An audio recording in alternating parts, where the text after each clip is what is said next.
Ton corps crie pause, ta tête dit encore un effort et ton ventre réclame un cookies. Respire, t'es au bon endroit. Je suis Tiffany Blésus, sophrologue et coach en nutrition et je te souhaite la bienvenue dans Enfin je vous dis tout, le podcast bien-être et nutrition qui t'aide à te sentir bien dans ton corps et dans ta tête. Ici, pas de régime miracle ni de bullshit bien-être, juste des astuces concrètes, un peu d'humour et beaucoup de bienveillance pour rééquilibrer ta vie et ton assiette, une bouchée à la fois.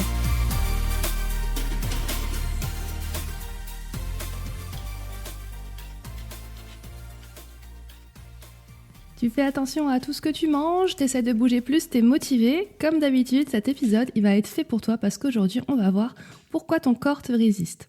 Donc, je te le rappelle, si t'as pas eu l'info, c'est que j'ai fait un quiz, un petit diagnostic en ligne que tu peux remplir en 2 minutes pour te donner justement une première piste, de savoir pourquoi tu n'arrives pas à perdre de poids. Est-ce que c'est hormonal? Est-ce que c'est ton métabolisme qui a un petit souci? Est-ce que c'est à cause du stress? Est-ce que tu es juste déconnecté de ton corps et du coup, plus à l'écoute de tes sensations et complètement perdu? Enfin bref, les causes sont multiples.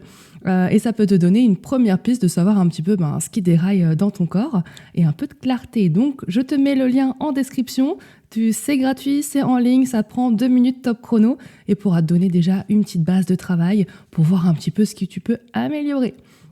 Donc cet épisode, finalement, ça va être un petit peu des pistes en plus que tu vas pouvoir avoir, des petits outils en fonction de ce qui te bloque dans ton corps. Donc on va voir un petit peu les premières choses que tu vas pouvoir mettre en place toute seule déjà. Donc, ton poids, il bouge pas, ou bien il baisse un peu et il remonte, et voilà, t'as l'impression qu'en fait, t'arriveras jamais. Donc, le problème, c'est peut-être pas ce que tu fais, c'est peut-être ce que tu fais pas, ou ce que tu fais plus, ou ce que tu faisais avant qui marchait, et là, t'essayes de refaire, et tu dis, c'est bizarre, à l'époque, j'arrivais à perdre du poids de cette manière, et aujourd'hui, ça marche plus. Entre-temps, ton corps a changé, t'as plus le même âge, t'as plus la même vie, t'as plus le même niveau d'énergie, peut-être qu'il y a plein de choses comme ça. Donc, on va voir que c'est peut-être pas foutu pour autant.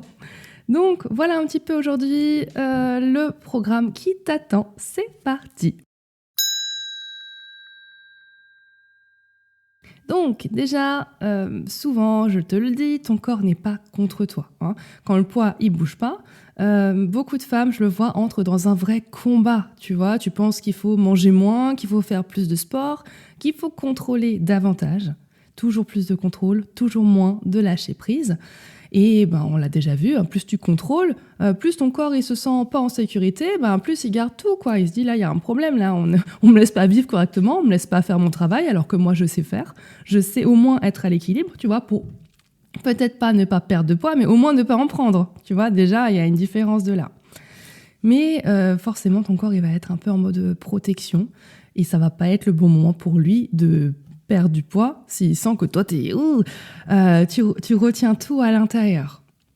Donc je te rappelle, ton corps il adore la sécurité. Quand il sent du stress, quand il sent un manque de sommeil, de la restriction alimentaire, des changements extrêmes, il s'adapte. Et cette adaptation, elle ralentit la perte de poids ou elle la bloque complètement. Donc déjà, essaye tant que tu peux d'éviter ce cercle-là de contrôle excessif. Ensuite, ce qui peut bloquer ton corps et ce qui fait qu'il te résiste, c'est le stress. Ton niveau de stress, on l'a déjà dit, on l'a déjà vu, le stress il en faut, ça t'aide à sortir du lit, à te mettre en mouvement, d'accord ? Le stress c'est bien, en excès non. Par contre, le stress chronique qui est là en permanence et tu as l'impression que tu n'arriveras jamais à t'en défaire, celui-là, il génère du cortisol en permanence et ça entretient finalement ce cercle vicieux que tu es toujours stressé, tu es toujours tendu et ça va pas être forcément compatible avec une perte de poids. D'accord ? Parce que le cortisol, c'est une hormone, on l'appelle aussi hormone du stress. Elle sert à d'autres choses que ça, mais en l'occurrence, là, aujourd'hui, c'est ça qu'on va cibler. Et cette hormone, elle a plusieurs effets, tu vois. Elle va augmenter les envies de sucre. Souvent, c'est envies de sucre, même de gras, de salé, enfin en gros, tout ce que tu t'interdis de manger, voilà, évidemment. Cette hormone va favoriser le stockage abdominal, tu vois, là, exactement où tu n'as pas du tout envie d'avoir du gras. Ça va perturber ta glycémie, tu sais, les pics quand tu manges du sucre et la chute de glycémie qui s'ensuit, etc. Donc, ça va augmenter l'appétit. Parce que tu vas manger, tu auras envie de sucre, donc tu vas manger du sucre, tu auras bien ingurgité tout ça, ça va rentrer dans le sang direct, Et 2 heures après, tu auras la chute de glycémie avec ce pic qu'on n'aime pas trop, qui va faire que quand tu vas être en bas, tu vas être à l'épâquerette, là, tu seras fatigué, stressé, et bizarrement, tu auras de nouveau envie de sucre. Et du coup, tu vas grignoter, ou peut-être que tu grignoteras pas, mais tu seras hyper frustré parce que tu auras faim, tu seras de mauvaise humeur, et tu n'auras peut-être pas l'énergie qu'il te faut pour supporter ta journée. Donc l'idée, c'est d'avoir une glycémie qui est stable toute la journée. On en avait déjà parlé. Je pourrais refaire peut-être un épisode dessus plus en détail, mais voilà un petit peu le cercle vicieux de ce cortisol, tu vois, qui va t'ouvrir l'appétit vers des choses vraiment pas hyper saines, quoi. Ça ne veut pas dire qu'on n'a pas le droit de manger, hein. On a le droit de manger des trucs sucrés et gras et salés de temps en temps, il n'y a pas de souci. Mais si tu es ici, si tu regardes cette vidéo ou tu écoutes ce podcast, parce que c'est vrai que pour ceux qui me suivent en podcast, je ne l'ai peut-être pas encore déjà dit, mais vous retrouvez les vidéos sur YouTube. Donc voilà pour la petite parenthèse. Mais qu'est-ce que je disais maintenant Ah ça y est, j'ai perdu le fil et comme je fais pas de montage, et ben c'est pas grave, ça sera dit comme ça et voilà, c'est pas grave, ça me reviendra. Bon, bref, tu l'as compris, le stress et toi, vous n'êtes pas les meilleurs amis. On a le droit, ah oui voilà, c'est ça que je disais, on a le droit de manger du sucre et des trucs gras et tout, aucun problème, il n'y a pas d'aliments interdits, d'accord ? Mais si t'es là ici, c'est que tu as envie de perdre du poids, c'est qu'à un moment tu sais plus comment faire. Donc évidemment, c'est des aliments qu'il va falloir éviter au maximum, ou en tout cas les manger en petite quantité, vraiment quand ça te fait plaisir, et pas par compulsion alimentaire parce que tu crèves la dalle et que ton stress et ta fatigue sont tellement élevés que tu as envie de te ruer dessus et de manger une tablette de chocolat en entier. Voilà un petit peu le topo. Donc quand tu es dans une période d'alerte, de stress comme ça, ton corps il préfère stocker que perdre. Voilà, et c'est pas ce qui t'arrange. Donc, on ne peut pas supprimer le stress de notre vie. On l'a vu, il est indispensable, il en faut. Mais on peut réduire son impact, tu vois. Comme tu le sais peut-être, je suis aussi sophrologue, donc le stress, ça me connaît. La gestion des émotions aussi. Tu peux avoir quelques leviers qui sont efficaces pour diminuer ton niveau de stress au quotidien. Bien sûr, ça va passer par des techniques de respiration qui vont grandement t'aider. Ça peut être la cohérence cardiaque. Ça peut être juste le fait de prendre de belles inspirations par le nez, gonfler ton ventre, souffler par la bouche en rentrant le ventre. Tu vois, des belles respirations pleines, entières par le ventre, plusieurs cycles de suite. Ça peut être marcher, qui fait aussi beaucoup de bien. Être dehors, s'aérer, respirer l'air plus ou moins pollué, ça dépend où tu habites. Mais bon, bref, au moins tu es dehors, tu sors de chez toi, tu te mets en mouvement. Ça aussi, ça va réduire ton niveau de stress. Ce qui va aussi changer, c'est le fait de manger assise, lentement, en mâchant bien. Peut-être pas à ton bureau, tu vois, en train de remplir un dossier qui t'embête. Faire une vraie pause, même si elle n'est pas très longue, mais au moins de couper, te mettre dans ta bulle et au moins que le moment de manger soit un moment pour toi. Tu vois, où tu es concentré, tu sais ce que tu manges, tu apprécies les textures, tu apprécies les saveurs, tu apprécies le fait d'avoir cuisiné ce repas que tu manges, non pas en l'engloutissant, mais en prenant le temps de le déguster. Ça aussi, ça va changer la façon dont tu vas digérer ce repas. La digestion, ça commence au tout début. Ta première bouchée que tu mets dans la bouche, que tu commences à mâcher, la digestion, elle commence déjà maintenant. Donc, c'est tout le processus dans son entier que tu vas pouvoir améliorer si c'est quelque chose que tu ne fais pas déjà. Et ce qui peut aussi te déstresser un peu, c'est de ne pas sauter de repas. Tu vois, d'avoir une régularité dans ton alimentation, dans tes assiettes, à peu près aux mêmes horaires où tu manges, parce que ton corps, ça le rassure. Voilà, c'est des choses qui vont le rassurer, tout ça, et le mettre dans un petit cocon pour que ce soit pas une charge en plus de manger ou une inquiétude ou une culpabilité après, mais que ce soit quelque chose de normal, en fait. Finalement, normal, on n'a pas le choix que de manger, il faut bien manger pour vivre. Donc, voilà, il y a plein de choses. Après, si toi, par exemple, t'aimes la musique ou lire ou une activité créative, ça aussi, mets ça en place dans ton emploi du temps, ça sera des moments pour toi où ton niveau de stress, il pourra descendre et en plus, tu prendras du temps pour toi. Donc là, combo gagnant, quoi. Un autre frein qui peut bloquer ta perte de poids, on l'a évoqué brièvement avant, c'est le manque de sommeil.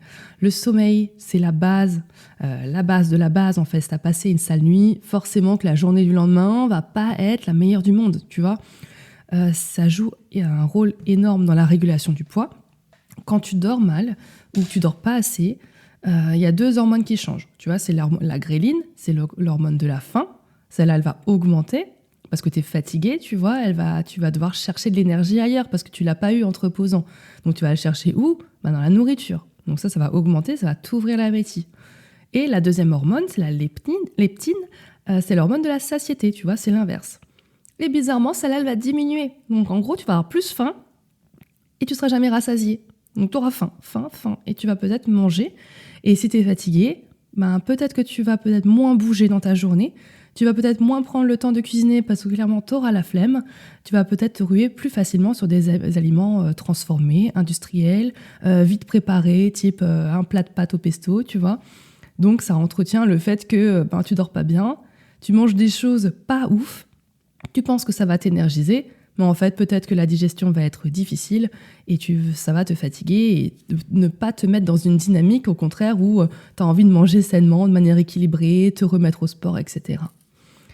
Donc, tout ça, c'est voilà, ça arrive. Surtout si tu es jeune maman, que tu as un enfant qui ne fait pas encore ses nuits ou simplement une période chargée au travail, tu es stressé, tu fais des insomnies ou tu mets 3 heures à t'endormir. Ça arrive, ça nous arrive à tous. C'est pas une fatalité, mais de le savoir, déjà, ça te permet de faire des meilleurs choix alimentaires, tu vois. Donc, quand tu manques de sommeil, je t'invite à privilégier des repas qui sont riches en protéines pour que ça te cale, que tu sois rassasié et que tu n'aies pas envie de te ruer sur des aliments très sucrés ensuite, quoi. Ça t'aura aussi une stabilisation de la glycémie qu'on a vue avant qui sera meilleure. Tu peux ajouter des fibres, ça je t'invite évidemment à chaque repas, mais ça te stabilisera aussi ta glycémie, ça te rassasiera, donc fibres, tu les retrouves où ? Les légumes, les fruits, les légumineuses, les céréales complètes, etc.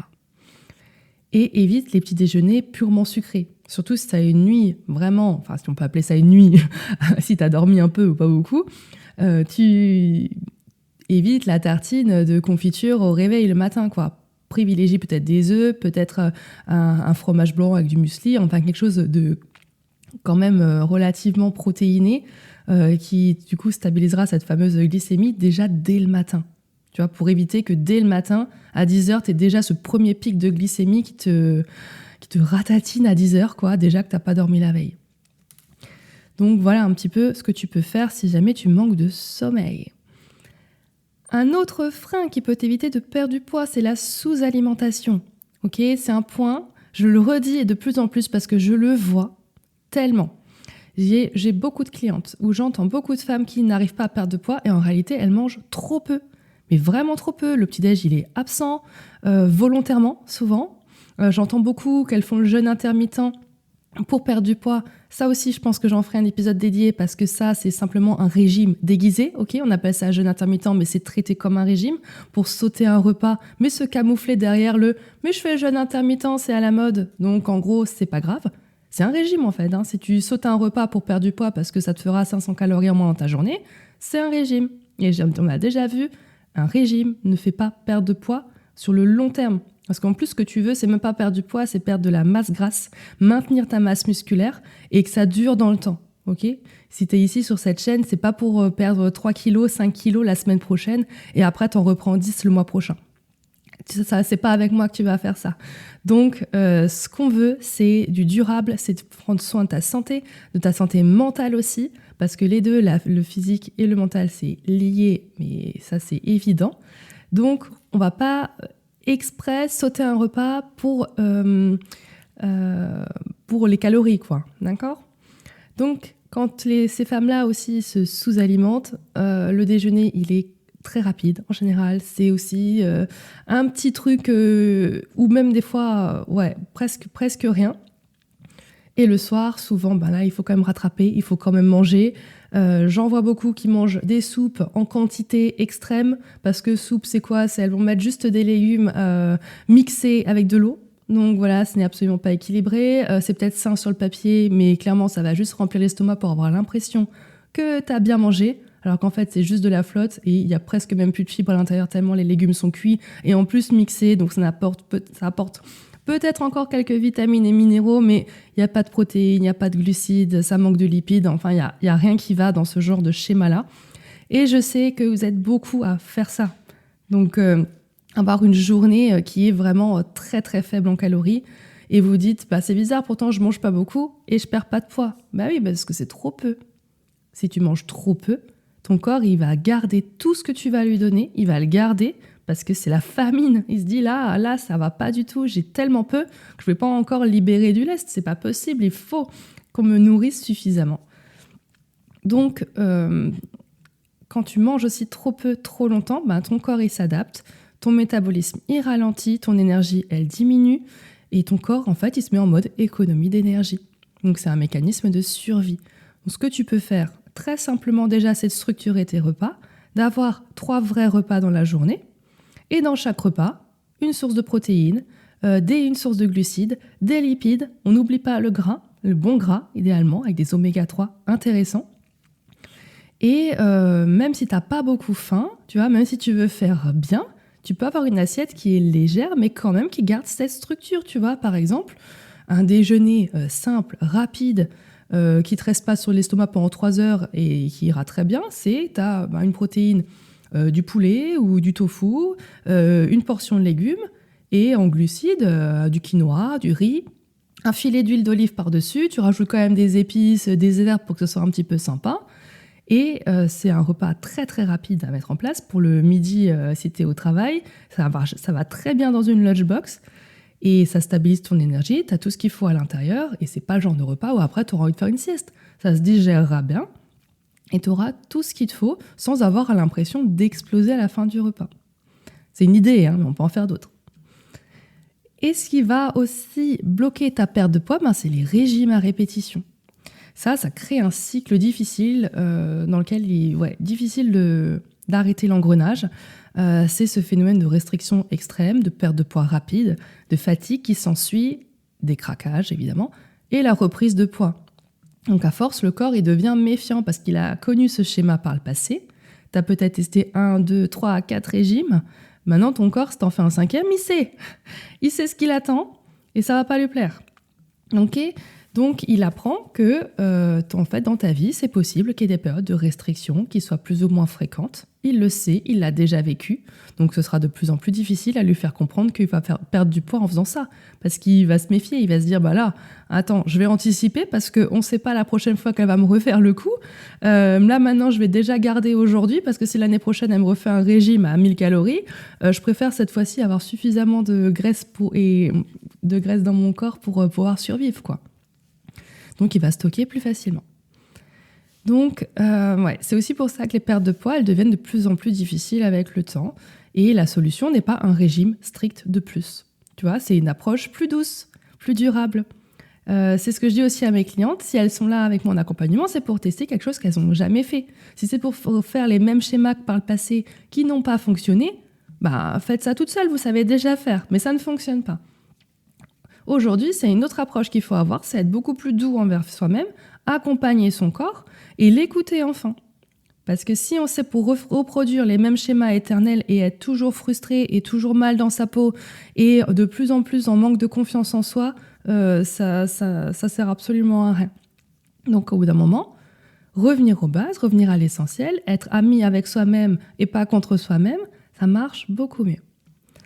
Et enfin, un dernier point que je voulais aborder et qui est super important et qui méritera aussi un épisode dédié parce que le sujet est bien complexe et c'est aussi un sujet que j'adore, surtout ici puisqu'on est quasiment que des femmes dans ce podcast et sur cette chaîne YouTube, c'est les hormones et la ménopause, préménopause ou en tout cas tout ce qui est lié au cycle hormonal de la femme.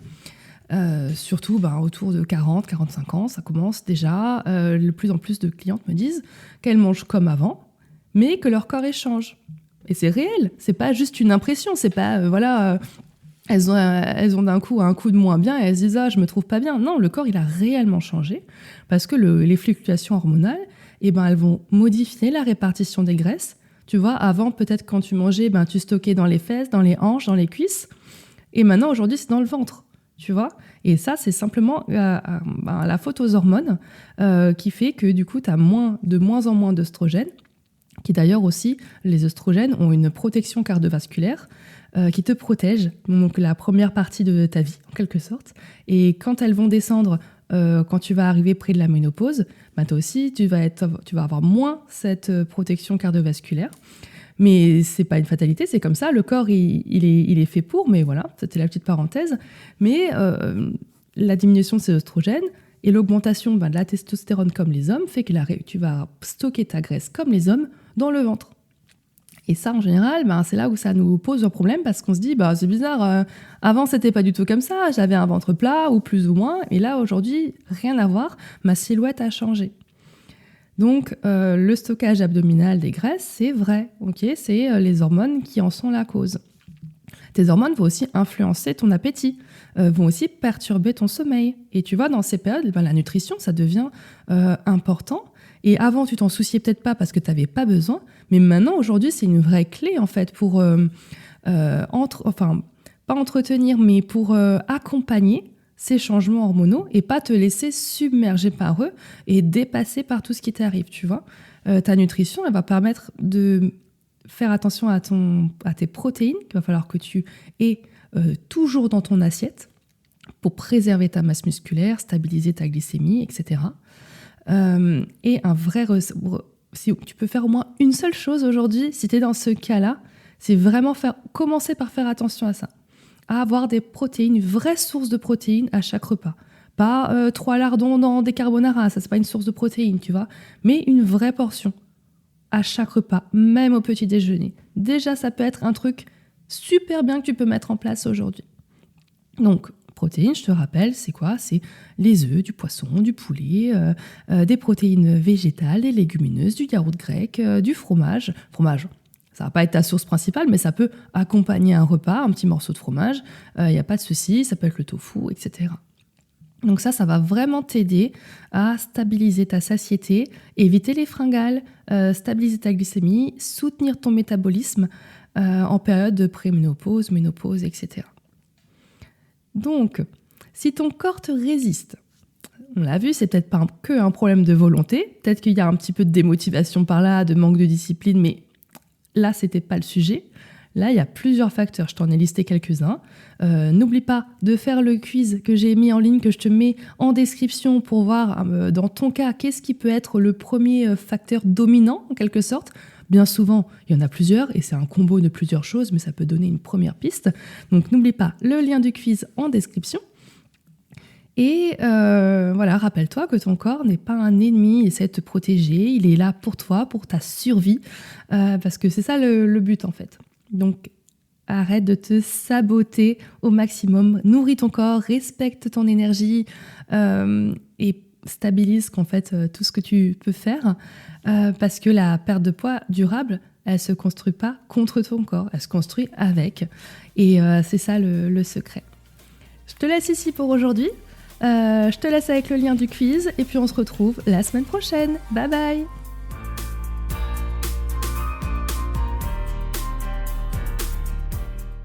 Si cet épisode a résonné pour toi et que mon podcast te parle, abonne-toi. Ici, on apprend à écouter son corps plutôt que de le combattre. À très vite!